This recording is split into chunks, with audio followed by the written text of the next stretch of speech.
All right. Thank you so much, everyone, for joining in. And this is a new session with OWASP Dubai chapter. In this session, we are going to discuss a couple of your questions about what's happening in the security landscape, security now and then. In this session, we have Justin and we have Hussam. They will be introducing themselves shortly. For me, I am Ahmed Abdullah. I am a senior solutions architect and an AI and cybersecurity expert, and I'm currently the OWASP Dubai chapter leader. Justin, over to you. Thank you, Ahmed. My name is Justin Mahimila. I am a software engineer. At the moment, I do quality assurance with Mixed by Yes. Also, I'm doing software development consultants with so we build solutions for small and medium enterprises in Tanzania. Yeah, it's a pleasure to be in this call with you, Ahmed. It was fun. Sure, perfect. Thank you. Thank you so much. Hussam, would you like to give an intro? Yeah, and this is Hussam Taha, engineering lead at OHI. It's a company based on Oman. Mainly, I'm working with EDRMS solution, okay, based on IPM products. Also, I'm working for engineering, AI engineering parts, AI agents, as and developing some AI solutions. Yeah, that's it. Perfect. Great. Thank you so much for the intro. Okay, so as we have mentioned in this session, we will be having chatting and interview questions around what's happening in the cybersecurity field and how AI is changing things. Justin will be leading the discussion. He will be starting with the questions, and then we will be sharing our responses on this. Justin, please. Nice. Yeah, so one of the big questions, or one of the things that are going on right now, there's been data breaches, organization losing user data, customer data, or yeah. So most people have been asking like, what goes behind the scene? Uh, how do these data breaches happen? So I think we should start with that one. Yeah, yeah. Actually, this is a very important question. How and what actually the process, what the procedure, what kind of attacks that actually lead to data breaches? And actually, this question is very wide question. So one of the things that we usually try to refer to is the MITRE attack framework. So if we are looking at the MITRE attack framework, you will find that we have many stages, many procedures, techniques, and tactics that at the end leads to data breaches. So most of time we have different things that might be happening in the background. It might be some kind of an application security breach. It might be an insider threat. All of these different issues or weaknesses in the environment might at the end lead to a data breach. Another thing we also like always to consider when it comes to data breach is what kind of data actually has been breached, because we have in the modern organizations or the modern enterprises, we have a wide range of data storages, different locations where data are stored. So these different locations needs to have the same level of security and they need to have the same level of observability. So things starts from having a vulnerable application, a vulnerable component that allows the attackers to have a foothold inside the organization, and also the wide range of social engineering and other techniques. But basically, if we are looking at the statistics, we will find that the major reasons always are between social engineering and vulnerable applications and vulnerable systems. It's interesting, interesting. So yeah, recently I learned that one of the first line of defense, or the first line of vulnerabilities is social engineering. When you're in a very huge organization, you have thousands of employees. Um, so one employee can be vulnerable, can be like the door towards an attack. How would you comment on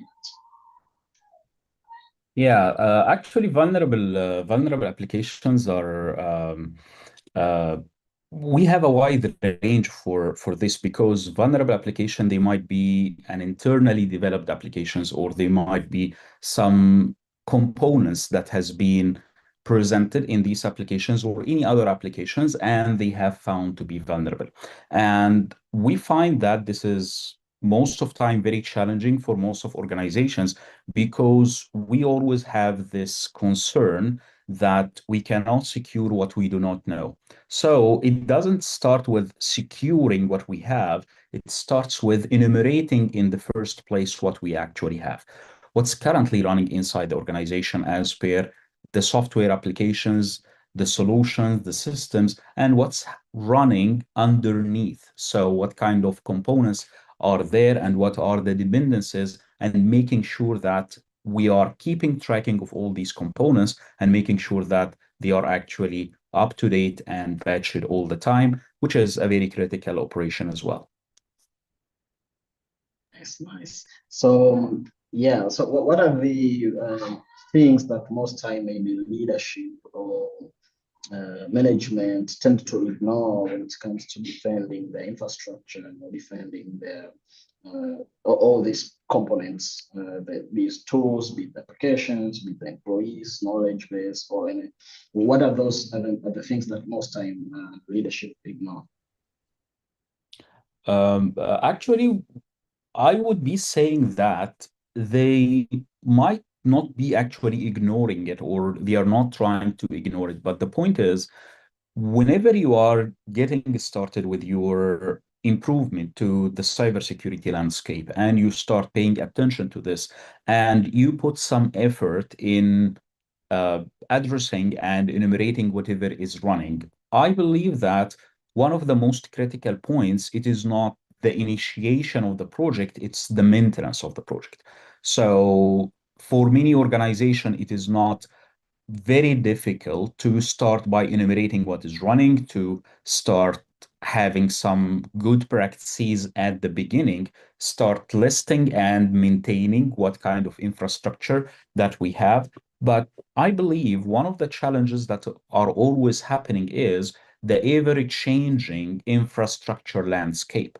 So adding new applications, changing in the infrastructure, inviting new dependencies, trying new things. So, for example, when we are talking right now about the AI and the agentic AI, we have many experiments that are happening on the ground in many departments of the company. So, it is not the challenge of initiating that map of everything running inside the organization and making sure that it is running according to the best practices. I believe that it's always the challenge in making that real, updated, and reflecting what's happening on the ground. Nice, nice. Nice. Speaking of AI, I believe with where AI is right now, attackers or script kids, someone out there who is interested in doing an attack, they have a massive availability of knowledge. So someone who had this small ability, now with AI, they have much more bigger ability to do something and cause harm. So maybe I see your leader of an organization is listening out there. What is that first thing they should do with the current setting of the environment, considering AI as a factor? Yeah. Actually, when it comes to introducing I think most of organization right now, they need to change their expectation. They need to change their definition of being safe.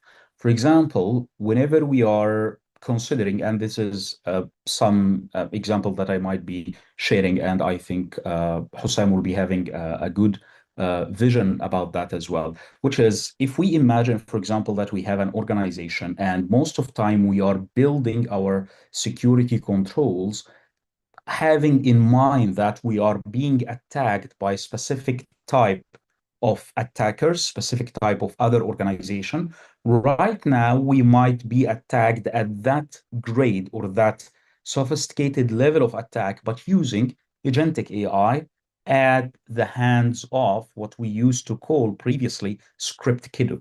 And the capabilities of agentic AI in the cybersecurity, it's actually increasing. We have many types of AI agents that might be working in that.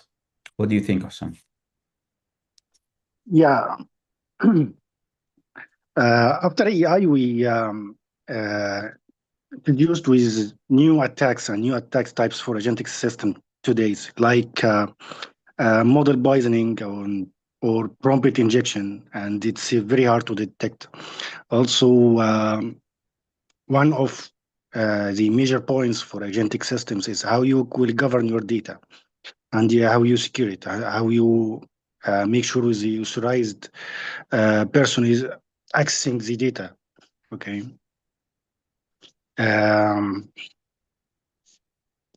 So the AI systems themselves became an attack tool now.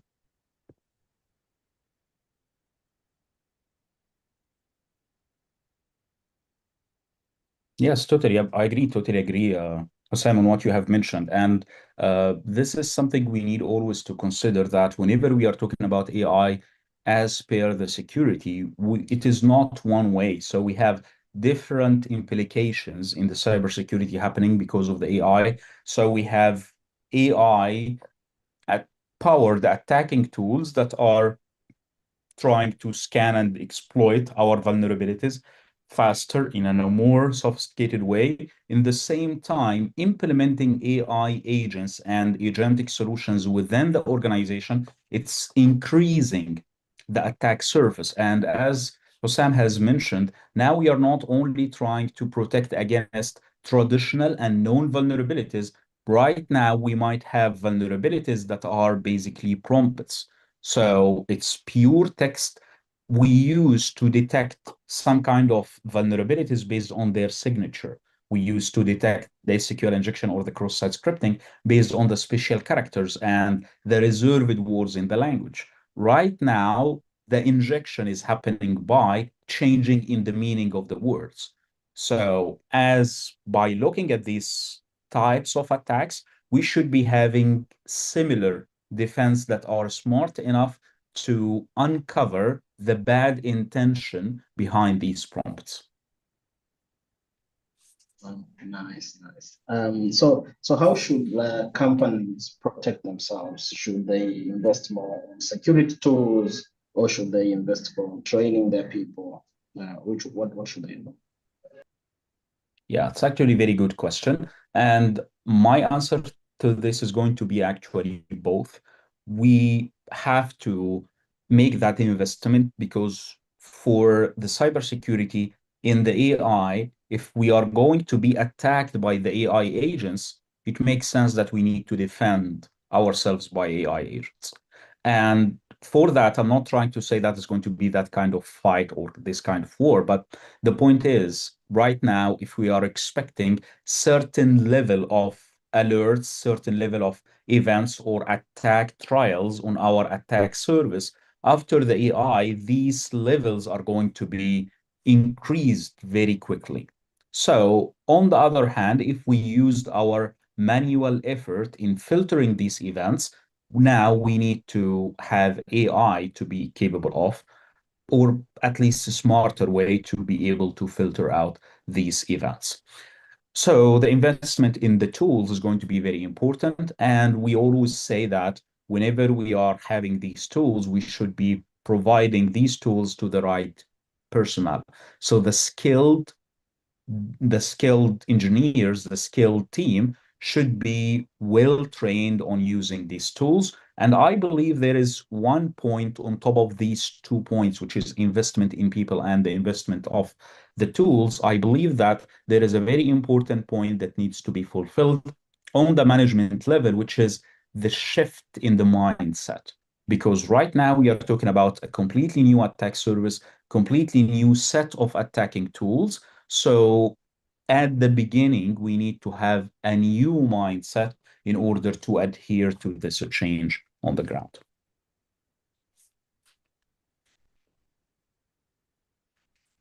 Nice, nice. I think that answers my question very well. Yeah, let me see what the other question we have here is on. Yeah, so we have a number of businesses that have been asking questions, and one of them is, as I told you, most of the businesses I work with are small and medium enterprises, and one of the questions is, what is the minimum viable budget? Like how much should they invest in securing themselves?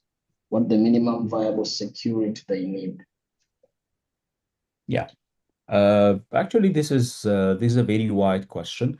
It might be difficult to mention or to set a certain amount, but we would be able to relate this to the current type of investment. Additionally, we need to consider what kind of assets and their values, what kind of assets inside the organization that we are trying to protect. The first thing that I believe it is still a gap in many organizations is everyone inside these organizations is aware of cybersecurity, aware of AI, but when it comes to implementing the solutions, when it comes to changing the strategy, awareness or being aware of the AI is not enough. Actually, we need to have more knowledge in depth about how these tools actually works, about the difference between the traditional types of attacks and the AI powered types of attacks. And based on that, combining these new variables happening on the ground with the values of the assets, we will be able to calculate what kind of investment that we should be placing in order to protect these assets. Nice, nice. Yeah, so one of the other questions that we have here, they're drifting towards more of careers in cybersecurity. So someone asked, for someone in Tanzania or Africa who wants to enter the cybersecurity, where do they start? Okay, okay. Um, this is actually a very good question. So whenever we are talking about the career path, I have this personal opinion because I think whenever we are talking about a relatively new topic such as AI, that topic is relatively new to say that there is a well-known career path for this. So that kind of roadmap, it might not be that clear to everyone. At least we know that, or we can recommend the starting points. What is going to be required after that, it still needs to be developed uh, ongoing.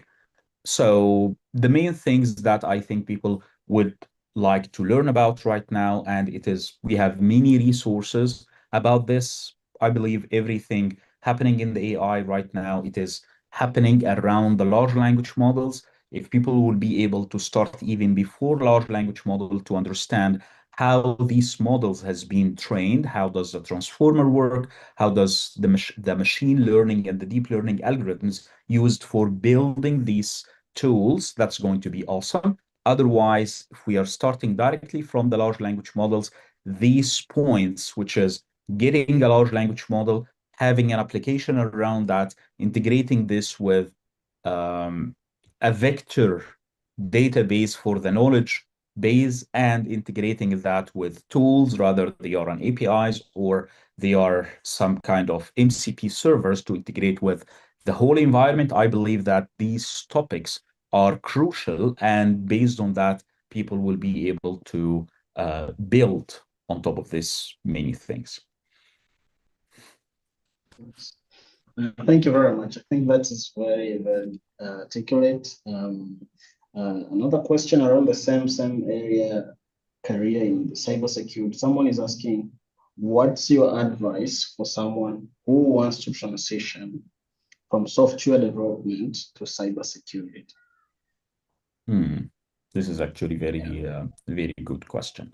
So There is a very clear link actually between software development and cybersecurity, and I always refer to that link, which is basically the AppSec part. So we have many fields in the cybersecurity, and we have many fields in the software development. I believe there is that kind of intersection which is coming to the AppSec.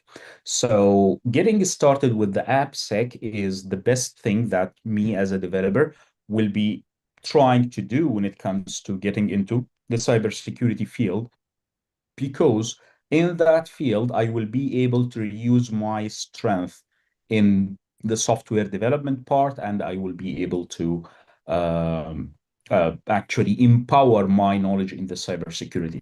I might focus basically on the part of the cybersecurity or the AppSec and make this my main thing, or I might be moving to other relevant topics or other relevant fields around the AppSec into the cybersecurity part.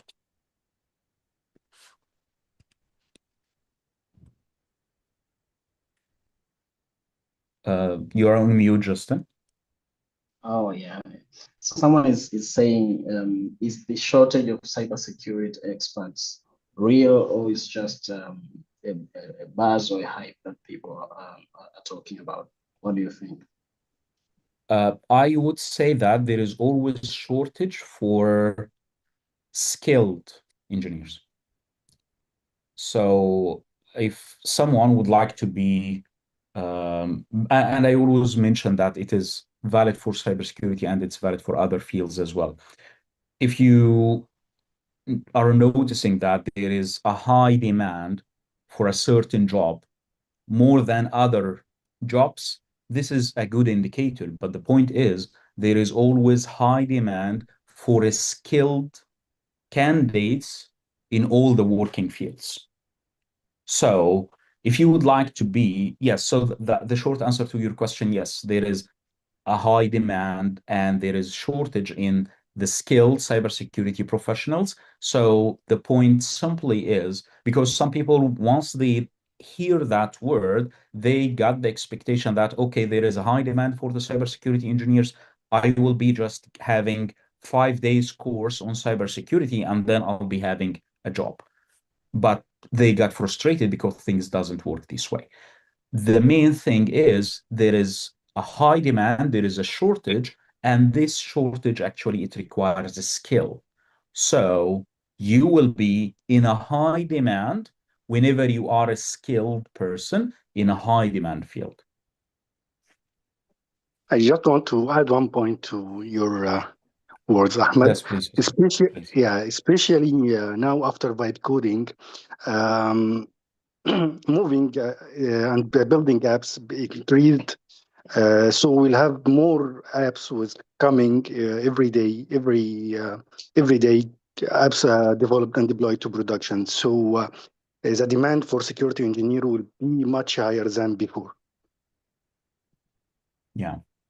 Yeah, this is absolutely right. And yeah, yesterday I was looking at the charts of CVE details, and it seemed that this year is going to have some kind of explosion in the number of discovered CVEs. So yeah, what you have mentioned is absolutely right.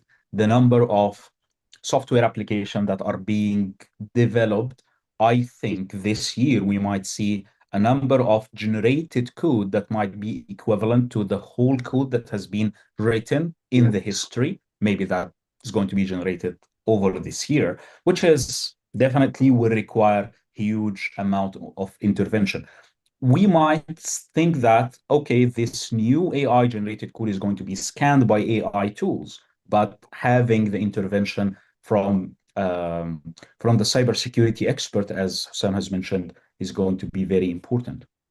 Even the model reviewed the code, but it's still the vulnerability probability to be exist because of hallucinations and a lot of problem with vibe coding.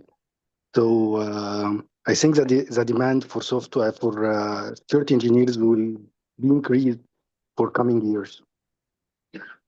Yes, yes. Yes, and actually, let me pull up on this with you, Sam, because I know that you have a very big experience with software development before the age of AI, and definitely Mm. now with the vibe coding. How do you think the difference in the quality of the vibe code versus the human written code?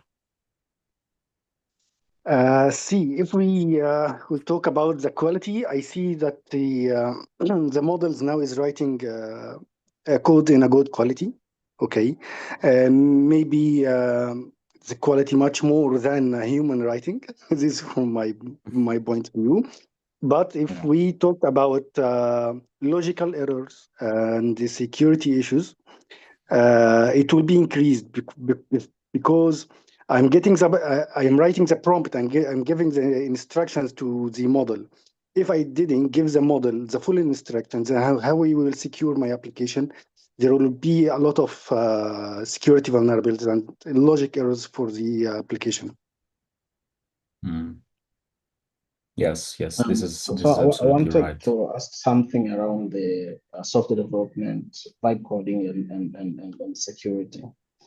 Um, so right now it's very like the models have become very experts in generating code, and actual development has been very quick and very fast.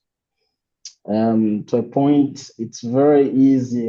It's actually very hard to not uh, ship code that you do not understand so long as it works. Um, yeah, as someone who is writing code and has a good expertise in cybersecurity, how do you navigate that? How do you navigate the environment of being able to generate a lot of code? It means being able to test a lot of code. I mean, the features easily. How do you navigate around that environment? I hope you guys get me where I'm going with this question. Yeah, sure. Sam,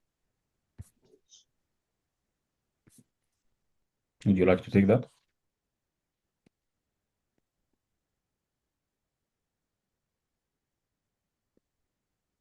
Okay, I'll take this. Okay, so yeah, this is actually a very good question, Justin. And I always try to give this example whenever we are talking about the code generation. So imagine that you are submitting a prompt to a large language model, and you start by saying that uh, you are a senior software engineer. Please generate that code for me that's going to do this and this and that. And then you take this code and you resubmit it to the same model, but you change in the prompt and you say that now you are a secure code reviewer. Please review this code and start telling me what is wrong with that. And if the model was a little bit frank, they might start saying that, okay, who is making this nonsense? This is the worst code that I have seen ever. And the same model actually is generating the code and is reviewing it. So I say that whenever you are writing a code, because the way these transformers has been trained, they have been trained on different aspects. So they have been trained on written code. And that written code is vulnerable. Most of the code, or I'm not saying most, but there is a high potential of vulnerabilities in the code that these large language models has been trained on. What I'm trying to say is, if you know that your large language model is aware of cybersecurity and at the same time it is aware of the software development and you are asking to generate software development code, you shouldn't expect that it is going to revisit the rules of the cybersecurity while generating the code. It is going to generate the code as per what it has been trained on. It's going to generate some code like the code that has been used for training. Once you start asking it to make the review, it is going to generate a source code review as per the source code reviews that has been trained on. And this is unlike the human. So when you are submitting a task to a software developer who is aware of the security, he's merging both. Large language models doesn't do this by default. But the point is what we can do is we can, because large language model can play both roles. I believe that the beauty of the architecture is going to be in the agentic models. So when you start architecting a solution where you have multiple agents talking to each other, and you make sure that this architecture is balanced and they have enough skills and they have the required rules and required tools, and then you let them communicate with each other so that they will be writing the code, assessing the security of the code, coming up with what is wrong and actually reporting it, and maybe they might be fixing it later on as well. Interesting. So, I mean, I'm just thinking now with agentic AI and all that. So we have code. Let's say you have an app that is running, has users. It's on App Store, on Play Store, and someone reports an issue in the app. An agent is able to pick up the issue. An agent is able to generate the code. An agent is able to review the code, and an agent is able to deploy the app again to App Store, or maybe if it's a web app, is able to deploy the app in my server, and the issue is fixed. No human intervention. I mean, where do we come in? Are we becoming obsolete from all these processes? Someone might be scared or wondering that. What do you think? Yeah. I see from my perspective, I can see that we are actually being, and I might be very optimistic about that, but the way I like to explain it, I say that actually we are getting promoted. So every software engineer is becoming an architect, because writing the code your own now is going to be assigned to other assistants. So now you are being promoted to be an architect. And as an architect, you are lucky enough to have an assistant architect. So I think that there is a very nice sweet spot for everyone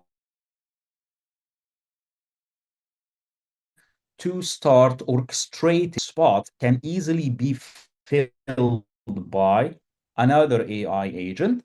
But if we are doing this, we are trying to be replaced. So yes, I can, for example, and I have seen this, can I just provide a couple of words to a certain agent, so that agent is going to generate some architecture, and then it's going to split it to other agents to start writing the code and then uploading it and then making the fix and doing all this stuff. They are going to do, and this is a very important point, because they are going to do something, but are they going to do exactly the same thing that I want? I don't think so. They will not be doing, they will be doing something similar to this. And this is where my intervention point is very important to come into picture. I have to interfere. I have to make sure that each and every job has been completed, not only correctly according to the agents, but also matching my vision, because I am the owner. I'm the one who is having the intention. I'm not following the agents, because once I start following the agent, I'm going to lose it, because agents are very fast. So I need to control, I need to drive. Interesting. Does So I make mean, sense? it's like yeah, that's very interesting. So it means like Perfect. it's like having the whole process, the process that I just laid out. It has to have a human in the loop or a human on the loop. I heard that two times from you the other time. Yes, yeah, Which that's one right. in Yeah, the loop? exactly. Hussam? The human in the loop. Human in the loop, yeah. Nice, interesting. That's right. Yeah. I agree. I think my list of 10 questions That's great. have Awesome. exhausted and more. That's Yeah. great. Yeah. Thank you so much, Justin. Sam, would you like to mention or to share any thoughts about AI, cybersecurity, what's happening in the world before we wrap up this interview? The points I am trying to study it more now is how to govern the data. Mainly my work currently in doing some agents, which is you can FileNet, okay, which is mostly all organization saves the documents on this repository. So I am working on an agent, so you can talk with agents and search for documents and talk with the agent about these documents. Mainly, I'm working now on how I can govern the data and do some governance layers between the user and between the agent. So I guarantee that the user he will be able only to access his documents only. These things currently I am focusing on the security and how to govern the data. Yes, this is actually very interesting point, and I say that it's actually very challenging as well because every day we are looking at new ways of accessing the data, and yeah, as we have mentioned in the beginning, one of the very important skills that any organization might make sure that they are correctly using is going to be being flexible about shifting and changing their mindset. Because the way we used to govern what we have is changing because what we have is changing in nature. So this new components, these new techniques, which is new in nature, it will require another way, a different way of governance, and I think maybe different terms as well. Also, I know it's you cannot prevent it totally from your system, but how to mitigate it and make it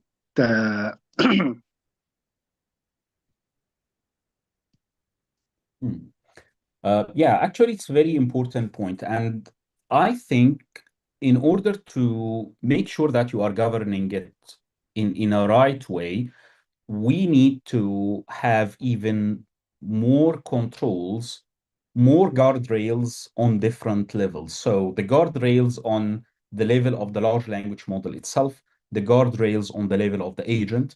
And I think the key point here is going to be observability. How to make sure that your agents are not only taking the right action, because in most of cases, we are only aware of the action that's being taken by the tool. And that action has been taken by the tool based on a decision came from the large language model. And that decision came from thinking. So having that, and I always like to have this analogy because when we used to talk about the traditional software and we started implementing what we call security in depth, we can or we have to implement the same concept when it comes to agentic AI. We have to secure our agentic AI solutions in depth. We need to observe what's happening on the agentic AI in depth. We don't need only to look at the logs. And this is why I mentioned we need to have different tools and different mindset. We used to only look at the logs. If we kept doing the same and just looking at the logs, this means we are only aware of the actions that are being taken by the tools. That action took by the tool because of a decision of the large language model, and that decision came from the thinking. So making sure that we are observing the whole stage is very important. The second thing is whenever we are providing, because what you have mentioned is a very critical point, because we are giving the AI agents some access to the to the data. documents that we have. Yeah, that's right. That's right. So two things should be done. Having a very restricted agent between the agentic solutions that are responsible for searching and responsible for answering questions, because whenever you are creating an agent that's responsible for searching and answering the question, and you say that to that agent you are responsible for helping the user, that kind of direction to the agent might make the agent think how to break the rules in order to achieve more information to help the user. that Yeah, the right. agent is not actually, yeah, and this doesn't sound wrong because for the agent, because the agent thinks that it is doing exactly what you told them to do. You said you need to help the user find the answers. And the agent, whenever they find a way to access more data, they will be doing this.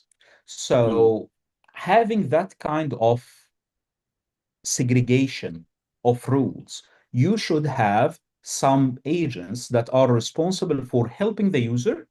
In the same time, you should have some agent which are very restricted, making sure that these agent, their main rule, not to help the user, but their main rule is to observe what other agents are doing. So the helping or the supporting agent might be accessing the data registry through that restricted agent. And the job for this restricted agent, not to provide the answers, but to protect the data. Yeah. So that agent is going to balance what is happening in here and collecting all the logs, as we have mentioned, not only on the tools level, but on the large language model level, on the thinking level, and having these logs analyzed by another agent, because you will not be reading everything that the large language model is printing or thinking. It is going to give a nice view. And from that, you can move from the large language model part to some quantified parameters that might fit into the ordinary data governance framework. Yeah. Make sense? Makes sense, yeah. Sure. Perfect. Great. All right. I think now we are getting to the end of this session. It has been a pleasure being with you. I would like to thank you so much, Justin and Sam, for your questions, for your inputs. I have been Thank you. honored to be with you. Yeah, nice to Any meet you final too. words? Thank you. Thank you so much. Thank you so much. And looking forward to seeing you all in new episodes. And take care and stay good with the cybersecurity and stay safe. Thank you so much. You too. Thank you, Thank you Ahmed. so much. Thank you. Thank you. Thank you.